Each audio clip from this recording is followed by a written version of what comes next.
Welcome. Please stand and sing hymn 482 in the blue hymnal.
You may be seated.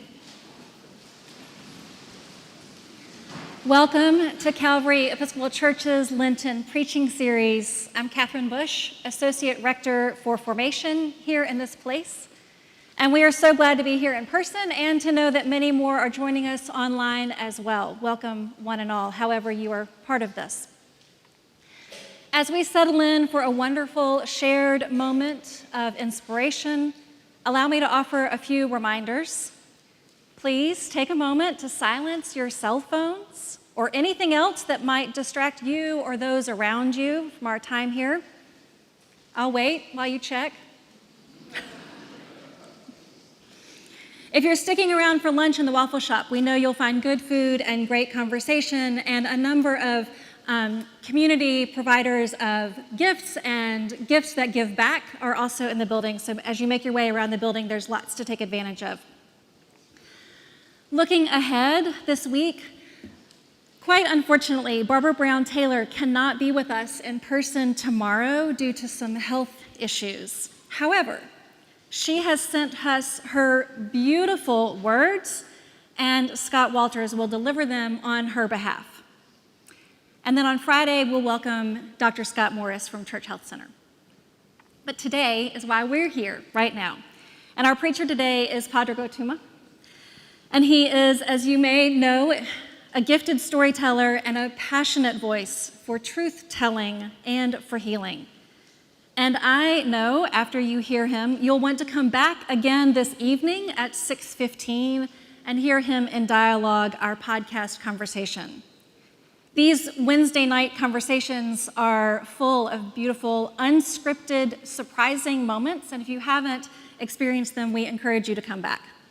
You can also catch the live stream or the podcast version if you can't be with us this evening. Before our scripture reading and his offering, let us center ourselves by singing again together.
A reading from the Gospel of Luke.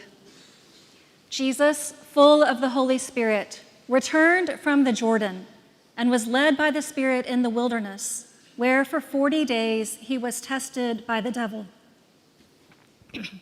He ate nothing at all during those days, and when they were over, he was famished. The devil said to him, "If you are the Son of God, command this stone to become a loaf of bread." Jesus answered him, "It is written, one does not live by bread alone." Then the devil led him up and showed him in an instant all the kingdoms of the world. And the devil said to him, "To you I will give all this authority and their glory, for it has been given over to me, and I give it to anyone I please. If you then will worship me, it will all be yours." Jesus answered him, "It is written, worship the Lord your God and serve only him." Then the devil led him to Jerusalem and placed him on the pinnacle of the temple and said to him, "If you are the Son of God, throw yourself down from here, for it is written, he will command his angels concerning you to protect you, and on their hands they will bear you up, so that you will not dash your foot against a stone." Jesus answered him, "It is said, do not put the Lord your God to the test." When the devil had finished every test, he departed from him until an opportune time. Then Jesus, in the power of the Spirit, returned to Galilee, and a report about him spread through all the surrounding region.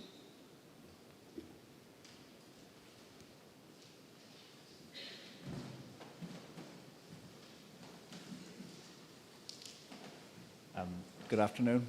It's lovely to be back at Calvary, Memphis, with all of you. Thank you very much, Catherine, and everyone for the opportunity to be here. I know I have a quiet voice. Can you hear me? Has the volume gone up enough now? Yeah. So we're going to talk about the devil now, just to let you know. You can leave if you want. And then I'll just say, "Get behind me, Satan," as you go. When I was a small boy, I asked my parents if I could get a Bible, a children's Bible, and the first thing I did when I got it, because it had pictures, was to look through to see if there was a picture of the devil. And I am here to tell you that there was, and the devil is sky blue with red eyes and a convenient tail for distinguishing him, and he has the feet of a goat. And then when I was born in 1975, so in my kind of years of puberty, when it was clear to me that I was gay, I heard a lot about the devil as well, because that was the time when HIV was being spoken about an enormous amount in awkward ads on the television that you were supposed to be frightened of but not meant to ask your parents about, because that would involve actually discussing sex. And then the kind of dehumanizing way within which gay men in particular at that stage, but in a broader context, other people, LGBTQ people were being discussed, was making devils out of us. And when I was 18, I got put through 3 exorcisms by a strange American. Oh my. And so my life really has been consumed with a lot of thought about the devil. And I would have been very happy to not have had such a life. That would have been a much better employment of my theological imagination. But I needed to turn to the Bible to figure out, what does it say? I have great respect for people who found it in themselves to walk away from religion. I was too frightened to do that, actually, because the terrible thing is that I believed in the devil, and I believed that the devil would get me if I did walk away. And so in a certain sense, I stayed in order to fight. And I don't regret that, although I also do. It had a certain level of fear and cowardice in it. And I applaud those people who had it within them to just go, no, hell no, I'm out of here. Joseph Campbell, the great anthropologist, said, "The cave you fear to enter holds the treasure you seek." So I turn to the text. Here's a sonnet called Wild. It's written to Jesus. Because you too struggled, you went into the wild with nothing to shield you from the light. You learned to shade your eyes from the sun. You sweated in your sleep in the heat of the day. You made up stories to waste time and to keep the fear away. It didn't work. You wrestled with a devil more subtle than the one you'd read about. He didn't lurk in the corner of your cave or scream at you with a night blue mouth. He didn't roast you or launch himself out at you all bat wings and hooves. He was always with you, but you didn't see that till the end. You'd been worrying about food and flight and fancy and how to be who you were. You'd been worrying about prayer and the way a man should care for his country when his country's a plaything for a despot. You'd been worrying about thirst and endings. You feared death, not fear, but both made you feel like a failure. One brutal, final, the other goes on forever. Just like you and the devil I see through you. To take Jesus of Nazareth seriously, and this text that we heard from Luke's Gospel, is to take reading seriously. And I read the stories of the life of Jesus of Nazareth not as a follower, but as someone, because of culture and empire and devotion and desire and rebellion and curiosity and art in me, I'm someone who's had to reckon with Jesus of Nazareth and his language and what apparently he's supposed to have said for many years. Those things may or may not be true, but it kind of doesn't matter. They've become true because of the way our cultures and our politics and our lives and our laws have been informed by the best and the worst of the representation of whoever this strange character was who was put to death by empire himself. And I know I'm not alone in that. So many of us are part of that. My apologies for the noise. What we see here in the text from the 4th chapter of the Gospel of Luke is Jesus of Nazareth going into the wilderness, the desert, an abandoned place. And he meets a tempter there. And it's too easy to think of the tempter in this context looking a little bit like the sky blue fella with the flaming red eyes. Really what he met was a version of himself, and a question as to who is it that I'm supposed to be and how is it that I'm supposed to be. There's 3 temptations. Mark records that Jesus went into the desert to be tempted. That's it. Matthew and Luke have the temptations, the same temptations, but in a different order, which really displays the literary project of Matthew and Luke. And what are the temptations? The order of them in Luke is, turn stones to bread, bow and receive more power than you could imagine, and throw yourself from the temple. In other words, we must recognize that perhaps this Jesus of Nazareth character in wilderness, at the edge of himself, wondering about how to be who he was hungry, had ambition, and sometimes walked the delicate edge of himself. Just like you, just like me. Have hunger, ambition, and you're sometimes at the edge of yourself. Maybe often, like me. And these things must have been actual temptations, ambition, the edge of himself. Because, like, if one of you good people in Calvary, Memphis, comes up to me afterwards and says to me, do you want to do some heroin? I'll say no thanks. I'd be surprised that you're here, and that you're being so polite in your Memphis way of offering it for me. But it's not a temptation for me. Temptation's only temptation if it's a temptation. If you're like, well, that's very strange, no thanks. It's not a temptation. So there's a vulnerability somehow in the record we have that these things were a temptation to Jesus of Nazareth. The magic of it all, the pizzazz of it all, the power of it all, the ambition of it all, the reputation of it all, and the possibility of destruction of it all. That these were chaoses that this character held within himself, just like me, just like you. These edges we bring ourselves to. These deeper desires for satisfaction and for reputation, for fulfillment of giftedness, and a desire to belong to someone or something or somewhere. The voice of the tempter promised very quick solutions. Fast, fast, fast, go. You see that today too. If you want to get more handsome, more pretty, if you want to be better at sex, if you want to be more wealthy, if you want to be whatever, there's all kinds of promises that are sold to you. It's all about money, of course. It's all about money here too. Not in terms of the exchange of cash, but in terms of an economy that's occurring. Give your entire economy, a word from Greek meaning household, give all of that over to this temptation, and suddenly you're in the household of something that's impoverished in its imagination. I get it, I totally do. I understand the desire for quick solutions in a world where time sometimes can be cruel. But the invitation of this text is to find a way to be alone in a wilderness. What's so interesting is that Jesus is alone and not alone. And I'm not going to say God's with him, because he really was alone. What he was present with, though, is literature. Because he turned to literature that he had embodied in himself in each of the responses. What was his favorite literature? I don't know. But certainly he'd internalized something that he turned to, a text, some kind of container to hold him steady. And what is the literature of your life? And there isn't the right answer to this. It doesn't have to be the Gospels. The question for me is, what is good enough that in a time of absolute temptation toward the betrayal of your own deepest integrity, in a time when your desire for a speedy solution is understandable but flimsy, what text can you turn to that might hold you steady?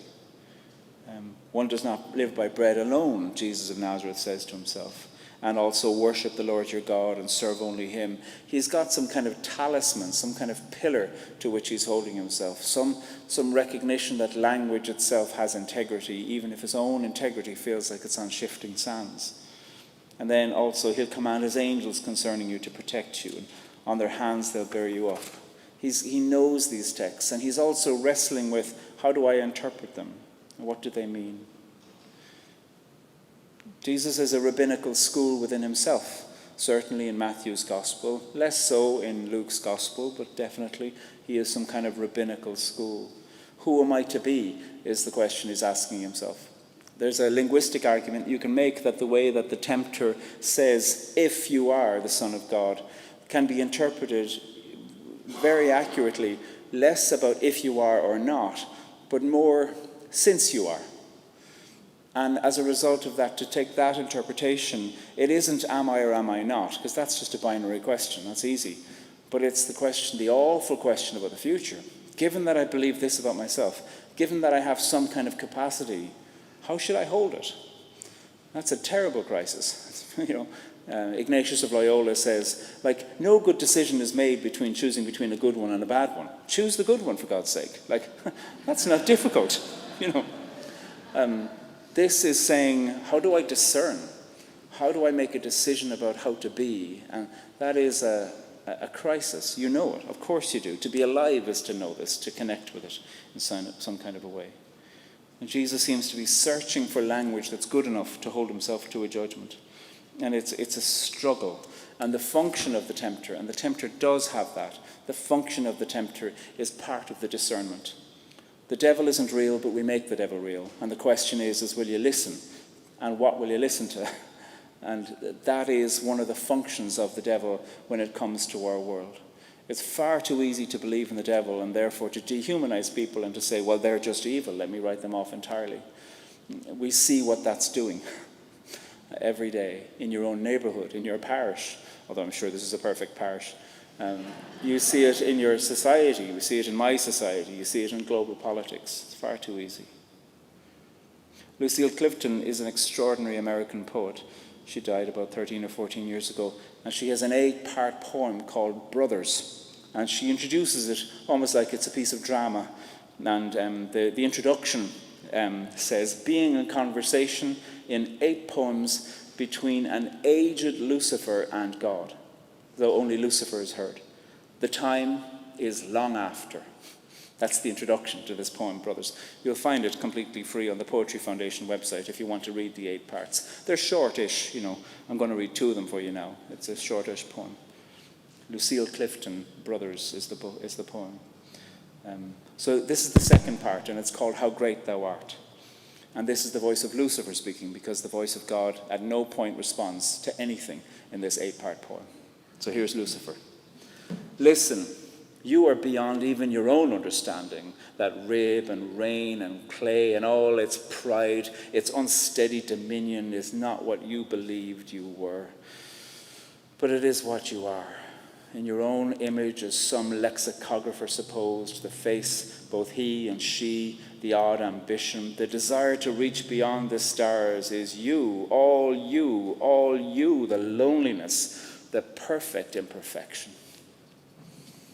What? It's a crisis that she's talking about. The crisis of being in this brilliant dramatic poem. This, Emily Dickinson calls it, speaking about ourselves, the finite infinitude. That we have the imagination of timelessness in us in a body that is absolutely bound by time. The desire to reach beyond the stars, the loneliness and the perfect imperfection. This is what these characters of God and the devil present to us. The crisis of being alive, that we're motivated by powers that are complicated and impenetrable to us. So no wonder we need a devil. It makes it far much easier. The 6th section of Lucille Clifton's brilliant poem opens with an epigraph from Caroline Forche. The epigraph is, "The silence of God is God." And the words in this 6th section are like a prayer or an accusation or a demand, and it could be the voice of someone in Gaza mourning their child, or someone in Ukraine mourning their town, or in Russia lamenting the execution of someone in whom they place their hope, or someone in Israel wondering if their kidnapped loved one is alive or dead and will get back to mark the anniversary of somebody who has been murdered brutally. Here's the 6th part. Tell us why, in the confusion of a mountain of babies stacked like cordwood, of limbs walking away from each other, of tongues bitten through by the language of assault, tell us why you neither raised your hand nor turned away.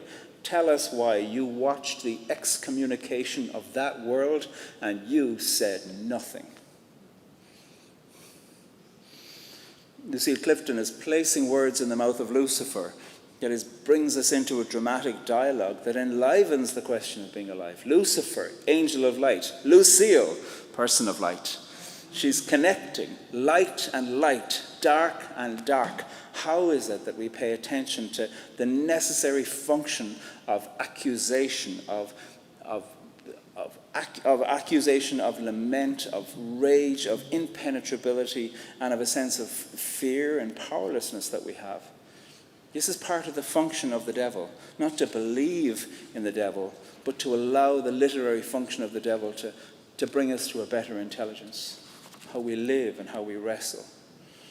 And Jesus seems to have been a social man. He's remembered for his friendships and his followers, his capacity to deal well with interruption most of the time, his capacity to try to live according to his deepest integrity, even when he is being wrecked by the assault of empire. And he praised people who were used to scorn. You might say that he was a people person, perhaps. Certainly he needed time alone, but he did like people, it seems. And so if something happened to him in the wilderness, and he was alone, so how do we have some kind of record of this? Hyperbolized into the appearance of a fiery-eyed devil. He told people to say, I went somewhere alone and I faced a part of myself. And they maybe dressed it up to say, no, you're pretty perfect. Let's turn it into a fantastical encounter. But he would have told them, I think, about the edge of himself. He would have faced the devil in himself. And that, I think, is one of the messages of this, is not to dress it up in a fantastical account, but to face the intelligence of the devil in yourself and to be part of that conversation, like Lucille Clifton does, to bring us into the accusation and the silence, and to find yourself somewhere there, echoed in both. What else helped? I'll finish with this. Mark's gospel, as I mentioned, also makes a reference to Jesus going into the desert. And it's very short. And the Spirit immediately drove him, Jesus, out into the wilderness. He was in the wilderness 40 days, tempted by Satan, and he was with the wild beasts, and the angels waited on him. Mark's gospel might have been written around the year AD 65. Years ago I heard it speculated by a theologian, I think very accurately and possibly correctly, that the wild animals mentioned here are a literary device meant to give consolations to the Christians in Rome who, at that stage, for a small pocket of time, some of them were being sent to the Colosseum to be ripped apart by wild animals. And that somehow in the opening chapter of the Gospel of Mark, there's a way where somebody might go, oh, him too. There's a recognizability of life within life. That's the intelligence of literature, that somehow it gives you these breadcrumbs where you go, me too, what's going to happen? How would I do that? It forms a conversation. And I think that's probably right. I'll default to the expertise of scholars. But I hope there's room for other interpretations too. And I'd like to finish with this, a small collect that I wrote about the company of animals. Because it says, and he was with the wild beasts. And rather than thinking them as the tools of empire, I want to think of them as being employed for their own purposes, uninterested in empire, simply present to questions of hunger and survival. Jesus of the animals, when you'd been led to the end, even at the start, you found friends in unexpected places. Animals with warm hearts and fur, strange tastes and needs and habits. When we are at the end, meet us in the touch of beasts uninterested in grand designs. Because in your own emptiness, you knew what you needed, and you found it in claw and fur and teeth and pointed ears. Amen.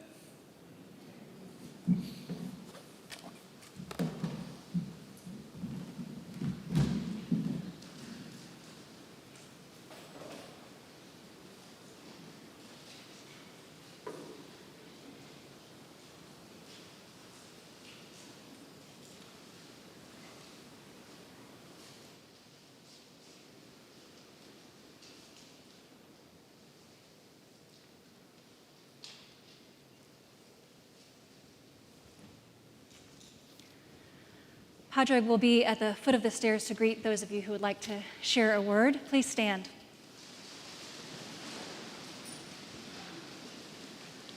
Let us bless the Lord. Thanks be to God.